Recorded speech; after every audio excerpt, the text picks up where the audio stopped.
এক অভিনব চিত্র দেখা গেল জলপাইগুড়িতে। পুরোহিতের থেকে নিজের ভক্তিকে শ্রেষ্ঠ মনে করে ছেলের দোকানে পুরোহিত ছাড়াই পুজো দিলেন তার মা। অক্ষয় তৃতীয়ার দিনে জলপাইগুড়ি শহরে এক অভিনব চিত্র দেখা গেল।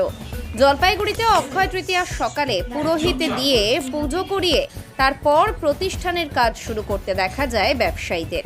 তবে এদিন এক অন্য ধরনের চিত্র দেখা গেল। জলপাইগুড়ি শহরের একটি দোকানে ছেলের দোকানে পুজো দিলেন মা।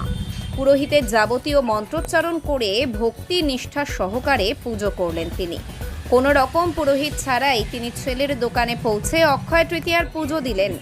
এ বিষয়ে তিনি বলেন, মা পুরোহিতের থেকে ছেলের বেশি ভালো চায়, তাই নিজের দোকানে বিগত 5 বছর থেকে পুজো দিয়ে আসছেন তিনি।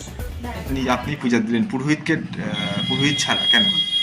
আমার ছেলের দোকানে আমি পূজা দিলাম, যে না আমি পূজা দিলে এটা আমি ভালো মনে করি, পুরোহিত আমি নিজে পূজা দিলে এটা আমি ভালো মনে করি, এর জন্য দিলাম। বাড়িতে অন্যান্য পূজা কি পুরোহিত ছাড়াই করেন? পুরোহিত ছাড়া নিজেও করি, কোনোটা পুরোহিত দিয়ে করি। আর এখানে কি নিজেই পূজা করেন? হ্যাঁ, এখানে আমি নিজেই পূজা করি।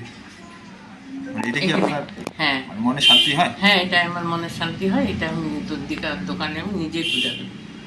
নিজে পূজা দিয়ে আমার খুব ভালো লাগছে। মানসিক শান্তি? হ্যাঁ, এটা আমি মানসিক শান্তি পাই।